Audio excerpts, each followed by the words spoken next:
follow me on social networks. If you want the audio-only version or want a personalized video, find the links below.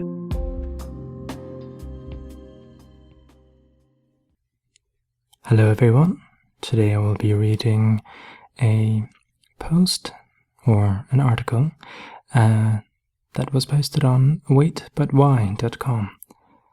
The link to the article is in the description, and the article is written by Tim Urban. It is called the Fermi Paradox.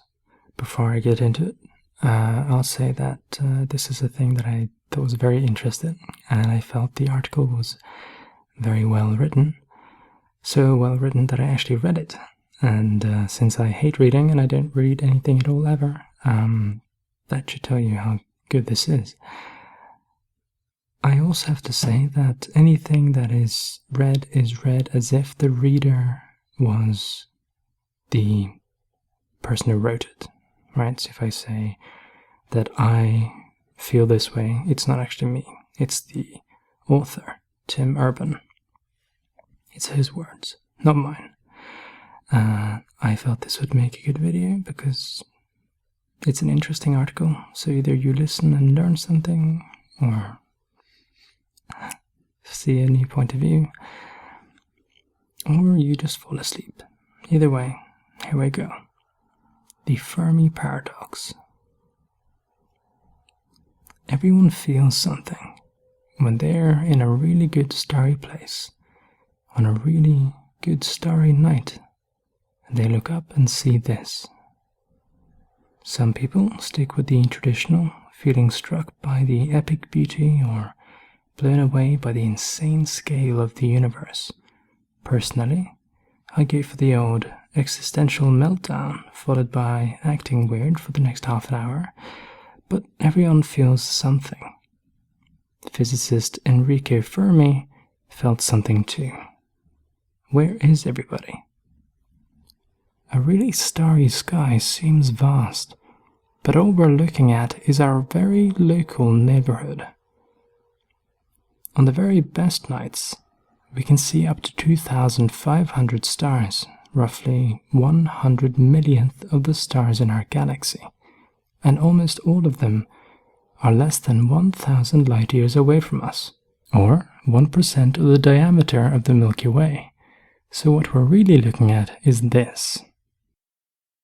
When confronted with the topic of stars and galaxies, a question that tantalizes most humans is there other intelligent life out there? Let's put some numbers to it. As many stars as there are in our galaxy, 100 to 400 billion, there are roughly an equal number of galaxies in the observable universe. So for every star in the colossal Milky Way, there's a whole galaxy out there. Altogether, that comes out to the typically quoted range of between 10 to the power 22 and 10 to the power of 24 total stars, which means that for every grain of sand on every beach on Earth, there are 10,000 stars out there. The science world isn't in total agreement about what percentage of those stars are sun-like, similar in size, temperature, and luminosity. Opinions typically range from 5% to 20%, going with the most conservative side of that, 5%, and the lower end for the number of total stars, 10 to the power of 22, gives us 500 quintillion or 500 billion sun-like stars. There's also a debate over what percentage of those sun-like stars might be orbited by an Earth-like planet, one with similar temperature conditions that could have liquid water and potentially support life similar to that on Earth. Some say it's as high as 50%, but let's go with the more conservative 22% that came out of a recent PNAS study. That suggests that there is a potentially habitable Earth-like planet orbiting at least 1% of the total stars in the universe, a total of 100 billion Earth-like planets. So there are 100 Earth-like planets for every grain of sand in the world. Think about that next time you're on the beach. Moving forward, we have no choice but to get completely speculative. Let's imagine that after billions of years of existence, 1% of Earth-like planets develop life. If that's true, every grain of sand would represent one planet with life on it. And imagine that on 1% of those planets, the life advances to an intelligent level like it did here on Earth. That would mean there were 10 quadrillion or 10 million billion intelligent civilizations in the observable universe. Moving back to just our galaxy, doing the same math on the lowest estimate for stars in the Milky Way, 100 billion, we estimate that there are 1 billion Earth-like planets and 100,000 intelligent civilizations in our galaxy. SETI, Search for Extraterrestrial Intelligence, is an organization dedicated to listening for signals from other intelligent life. If we're right that there are 100,000 or more intelligent civilizations in our galaxy, and even a fraction of them are sending out radio waves or laser beams or other modes of attempting to contact others, shouldn't SETI's satellite array pick up all kinds of signals? But it hasn't, not one, ever. Where is everybody? It gets stranger. Our sun is relatively young in the lifespan of the universe. There are far older stars with far older Earth-like planets, which should in theory mean civilizations far more advanced than our own. As an example, let's compare our 4.54 billion year-old Earth to a hypothetical 8 billion year-old Planet X. If Planet X has a similar story to Earth, let's look at where their civilization would be today, using orange time span as reference to show how huge the green time span is. The technology and knowledge of a civilization only 1,000 years ahead of us could be as shocking to us as our world would be to a medieval person. A civilization 1 million years ahead of us might be as incomprehensible to us as human culture is to chimpanzees. Planet X is 3.4 billion years ahead of us. There's something called the Kardashev scale, which helps us group intelligent civilizations into 3 broad categories by the amount of energy they use. A Type 1 civilization has the ability to use all the energy on their planet. We're not quite a Type 1 civilization, but we're close. Carl Sagan created a formula for this scale which puts us at a Type 0.7 civilization. A Type 2 civilization can harness all of the energy of their host star. Our feeble Type 1 brains can hardly imagine how someone would do this, but we've tried our best imagining things like a Dyson sphere. A Type 3 civilization blows the other 2 away, accessing power comparable to that of the entire Milky Way galaxy. If this level of advancement sounds hard to believe, remember Planet X above and their 3.4 billion years of further development. If a civilization on Planet X were similar to ours and were able to survive all the way to Type 3 level, the natural thought is that they'd probably have mastered interstellar travel by now, possibly even colonizing the entire galaxy. One hypothesis as to how galactic colonization could happen is by creating machinery that can travel to other planets, spend 500 years or so self-replicating using the raw materials on their planet, and then send 2 replicas to do the same thing. Even without traveling anywhere near the speed of light, this process could colonize the whole galaxy in 3.75 million years, a relative blink of an eye when talking in the scale of billions of years. Continuing to speculate, if 1% of intelligent life survives long enough to become a potentially galaxy-colonizing Type 3 civilization, our calculations above suggest that there should be at least 1,000 Type 3 civilizations in our galaxy alone. And given the power of such a civilization, their presence would be likely to be pretty noticeable. And yet, we see nothing, hear nothing, and we're visited by no one. So where is everybody? Welcome to the Fermi paradox. We have no answer to the Fermi paradox. The best we can do is possible explanations. And if you ask 10 different scientists what their hunch is about the correct one, you'll get 10 different answers. You know when you hear about the humans of the past debating whether the Earth was round, or if the sun revolved around the Earth, or thinking that the lightning happened because of Zeus, and they seem so primitive and in the dark? That's about where we are with this topic. In taking a look at some of the most discussed possible explanations for the Fermi paradox, let's divide them into two broad categories. Those explanations which assume that there is no sign of Type 2 and Type 3 civilizations, because there are none of them out there, and those which assume they're out there and we're not seeing or hearing anything for other reasons. Explanation Group 1. There are no signs of higher Type 2 or Type 3 civilizations because there are no higher civilizations in existence. Those who subscribe to Group 1 explanations point to something called the non-exclusivity problem, which rebuffs any theory that says there are higher civilizations, but none of them have made any kind of contact with us because they all blank. Group 1 people look at the math which says there should be so many thousands or millions of higher civilizations that at least one of them would be an exception to the rule. Even if a theory held 99.99% of the higher civilizations, there would be 0.1% to behave differently, and we'd become aware of their existence. Therefore, say Group 1 explanations, it must be that there are no super advanced civilizations, and since the math suggests that there are thousands of them just in our own galaxy, there must be something else going on.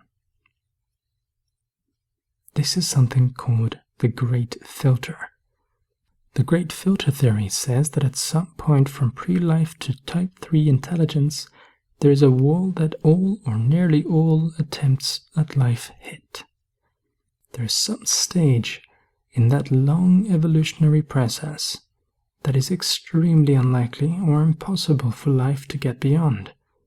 That stage is the Great Filter. If this theory is true, the big question is, where in the timeline does the Great Filter occur?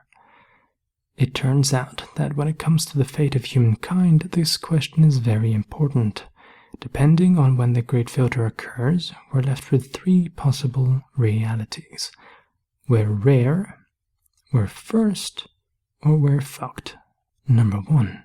We're rare. The Great Filter is behind us. One hope we have is that the Great Filter is behind us. We managed to surpass it, which would mean it's extremely rare for life to make it to our level of intelligence. The diagram shows only 2 species making it past, and we're one of them. This scenario would explain why there are no Type 3 civilizations, but it would also mean that we could be one of the few exceptions now that we've made it this far. It would mean that we have hope. On the surface, this sounds a bit like people 500 years ago suggesting that the Earth is the center of the universe. It implies that we're special. However, something scientists call observation selection effect suggests that anyone who is pondering their own rarity is inherently part of an intelligent life success story, and whether they are actually rare or quite common, the thoughts they ponder and conclusions they draw will be identical. This forces us to admit that being special is at least a possibility. And if we are special, when exactly did we become special? I.e., Which step did we surpass that almost everyone else gets stuck on? One possibility: the Great Filter could be at the very beginning. It might be incredibly unusual for life to begin at all. This is a candidate because it took about 1 billion years of Earth's existence to finally happen, and because we have tried extensively to replicate the event in labs and have never been able to do it. If this is indeed the Great Filter, it would mean that not only is there no intelligent life out there, there may be no other life at all. Another possibility: the Great Filter could be at the jump from simple prokaryote cell to the complex eukaryote cell. After prokaryotes came into being, they remained that way for almost 2 billion years before making the evolutionary jump to being complex and having a nucleus.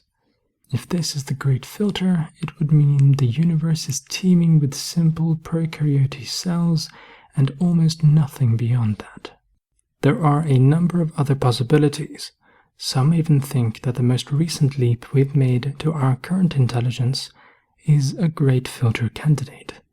While the leap from semi-intelligent life, chimps, to intelligent life, humans, doesn't at first seem like a miraculous step, Steven Pinker rejects the idea of an inevitable climb upwards of evolution, since evolution does not strive for a goal but just happens. It uses the adaptation most useful for a given ecological niche, and the fact that on Earth this led to technological intelligence only once so far suggests that this outcome of natural selection is rare and hence by no means a certain development of evolution of a tree of life. Most leaps do not qualify as Great Filter candidates. Any possible Great Filter must be a 1 in a billion type thing, where one or more total freak occurrences need to happen to provide a crazy exception. For that reason, something like the jump from a single cell to multicellular life is ruled out, because it has occurred as many as 46 times in isolated incidents just on this planet alone. For the same reason, if we were to find a fossilized eukaryote cell on Mars, it would rule the above simple to complex cell leap out as a possible Great Filter, as well as anything before that point on the evolutionary chain. Because if it happened on both Earth and Mars, it's almost definitely not a 1 in a billion freak occurrence. If we are indeed rare, it could be because of a fluky biological event, but it could also be attributed to what is called the rare Earth hypothesis, which suggests that though there are many Earth-like planets, the particular conditions on Earth, whether related to the specifics of the solar system, its relationship with the moon, a moon that large is unusual for such a small planet and contributes to our particular weather and oceans conditions, or something about the planet itself, are exceptionally friendly to life. Number 2, we're the first. For Group 1 thinkers, if the Great Filter is not behind us, the one hope we have is that conditions in the universe are just recently, for the first time since the Big Bang, reaching a place that would allow for intelligent life to develop. In that case, we and many other species may be on our way to superintelligence, and it simply hasn't happened yet. We happen to be here at the right time to become one of the first superintelligent civilizations. One example of a phenomenon that could make this realistic is the prevalence of gamma-ray bursts, insanely huge explosions that we've observed in distant galaxies. In the same way that it took the early Earth a few 100 million years before the asteroids and volcanoes died down and life became possible, it could be that the first chunk of the universe's existence was full of cataclysmic events like gamma-ray bursts that would incinerate everything nearby from time to time and prevent any life from developing past a certain stage. Now, perhaps we're in the midst of an astrobiological phase transition, and this is the first time any life has been able to evolve for this long uninterrupted. Number 3, we're fucked. The great filter is ahead of us. If we're neither rare nor early, Group 1 thinkers conclude that the great filter must be in our future. This suggests that life regularly evolves to where we are, but something prevents life from going much further and reaching high intelligence in almost all cases, and we're unlikely to be an exception. One possible future great filter is a regularly occurring cataclysmic natural event like the above-mentioned gamma-ray bursts, except they're unfortunately not done yet, and it's just a matter of time before all life on Earth is suddenly wiped out by one. Another candidate is the possible inevitability that nearly all intelligent civilizations end up destroying themselves once a certain level of technology is reached. This is why Oxford University philosopher Nick Bostrom says that no news is good news. The discovery of even simple life on Mars would be devastating, because it would cut out a number of potential great filters behind us. And if we were to find fossilized complex life on Mars, Bostrom says it would be by far the worst news ever printed on a newspaper cover, because it would mean the great filter is almost definitely ahead of us, ultimately dooming the species. Bostrom believes that when it comes to the Fermi paradox, the silence of the night sky is golden. Explanation Group 2, Type 2 and 3 intelligent civilizations are out there, and there are logical reasons why we might not have heard from them. Group 2 explanations get rid of any notion that we're rare or special or the first at anything.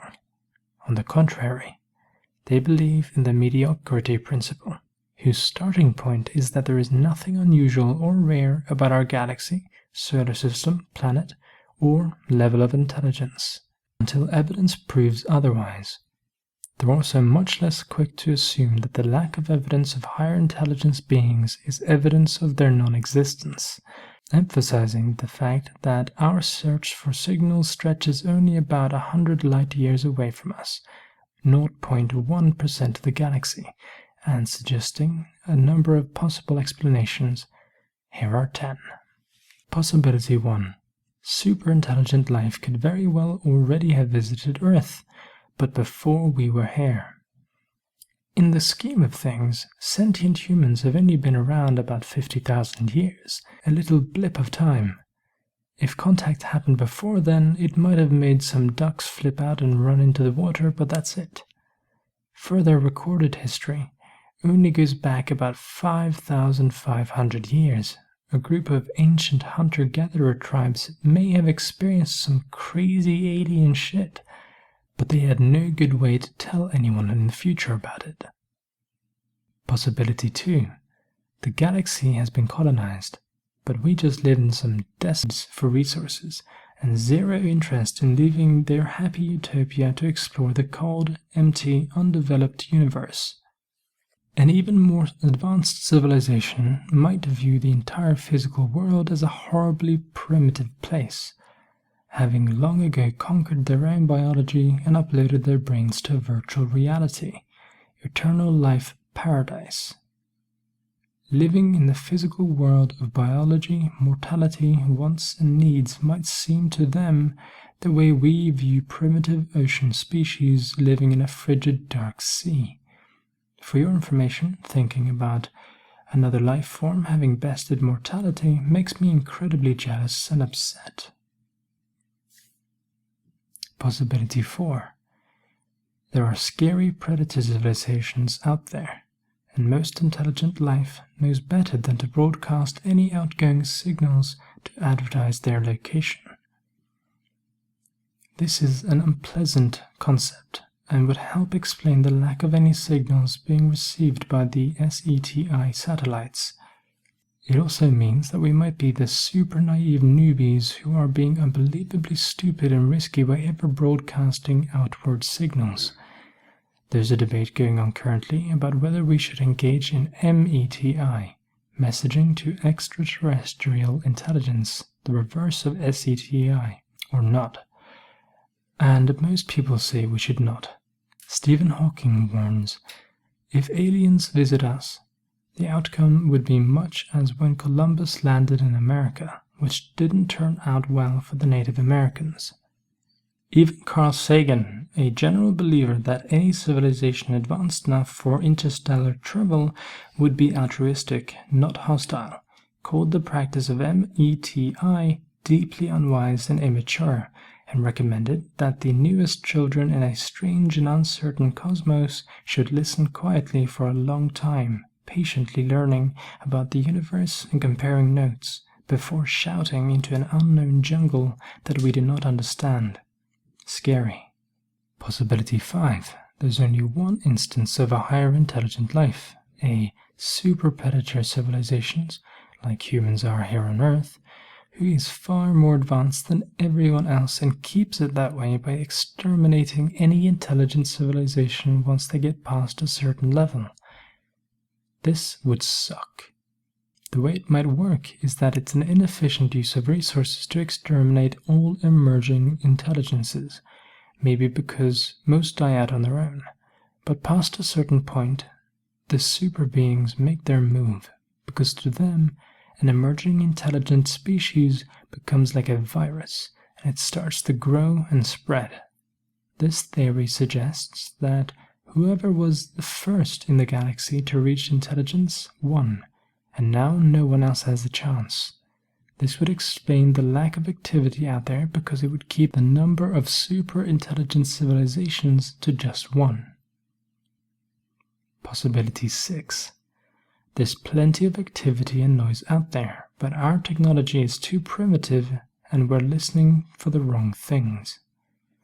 Like walking into a modern-day office building, turning on a walkie-talkie, and then when you hear no activity, which of course you wouldn't, because everyone's texting, not using walkie-talkies, determining that the building must be empty. Or maybe, as Carl Sagan has pointed out, it could be that our minds work exponentially faster or slower than any form of intelligence out there. E.g., it takes them 12 years to say hello. And when we hear that communication, it just sounds like white noise to us. Possibility 7. We are receiving contact from other intelligent life, but the government is hiding it. The more I learn about this topic, the more it seems like an idiotic theory, but I had to mention it because it's talked about so much. Possibility 8. Higher civilizations are aware of us and are observing us, aka the zoo hypothesis. As far as we know, super-intelligent civilizations exist in a tightly regulated galaxy, and our Earth is treated like part of a vast and protected national park with a strict look but don't touch rule for planets like ours. We wouldn't notice them, because if a far smarter species wanted to observe us, it would know how to easily do so without us realizing it.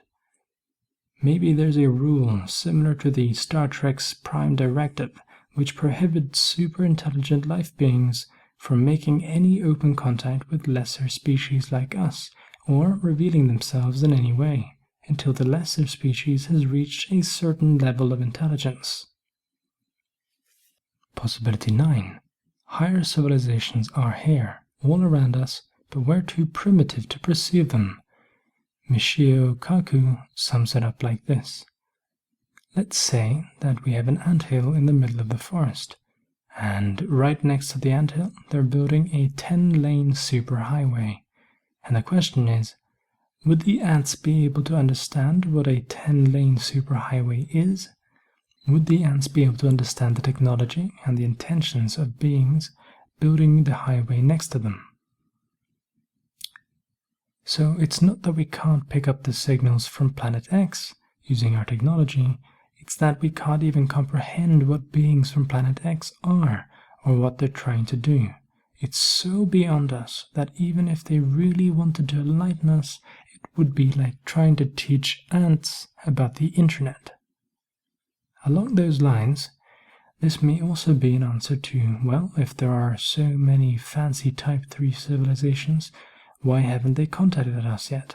To answer that, let's ask ourselves, when Pizarro made his way into Peru, did he stop for a while at an anthill to try and communicate? Was he magnanimous, trying to help the ants in the anthill? Did he become hostile and slow his original mission down in order to smash the anthill apart? Or was the anthill of complete and utter and eternal irrelevance to Bizarro? That might be our situation here. Possibility 10. We're completely wrong about our reality. There are a lot of ways we could just be totally off with everything we think. The universe might appear one way and then be something else entirely, like a hologram. Or maybe we're the aliens, and we've been planted here as an experiment or as a form of fertilizer. There's even a chance that we're all part of a computer simulation by some researcher from another world, and other forms of life simply weren't programmed into the simulation. As we continue along with our possibly futile search for extraterrestrial intelligence, I'm not really sure what I'm rooting for. Frankly, learning either that we're officially alone in the universe or that we are officially joined by others would be creepy, which is a theme with all surreal storylines listed above. Whatever the truth actually is, it's mind-blowing. Beyond its shocking science fiction component, the Fermi paradox also leaves me with a deep humbling. Not just the normal, oh yeah, I'm microscopic and my existence lasts for 3 seconds humbling that the universe always triggers. The Fermi paradox brings out a sharper, more personal humbling, one that can only happen after spending hours of research hearing your species' most renowned scientists present insane theories, change their minds again and again, and wildly contradict each other, reminding us that future generations will look at us the same way we see ancient people who were sure that the stars were the underside of the dome of heaven. And they'll think, wow, they really had no idea what was going on. Compounding all of this is the blow to our species' self-esteem that comes with all of this talk about Type 2 and Type 3 civilizations. Here on Earth, we're the king of our little castle, proud ruler of the huge group of imbeciles who share the planet with us. And, in this bubble with no competition and no one to judge us, it's rare that we're ever confronted by the concept of being dramatically inferior species to anyone. But, after spending a lot of time with Type 2 and Type 3 civilizations over the past week, our power and pride are seeming a bit David Brent-esque. That said, given that my normal outlook is that humanity is a lonely orphan on a tiny rock in the middle of a desolate universe, the humbling fact that we're probably not as smart as we think we are, and the possibility that a lot of what we're sure about might be wrong, sounds wonderful. It opens the door just a crack that maybe, just maybe, there might be more to the story than we realize. Thank you for listening, and thank you to waitbutwhy.com for hosting this article. It was a very interesting read, and for you listeners out there, I hope you enjoyed. And if you did, make sure to like, and if you didn't, make sure to leave a dislike. I like seeing accurate information. That was all, and I will see you in the next video. Bye-bye. Perish in the teapots while millionaires reimburse their ignorance by vacationing in the capital city.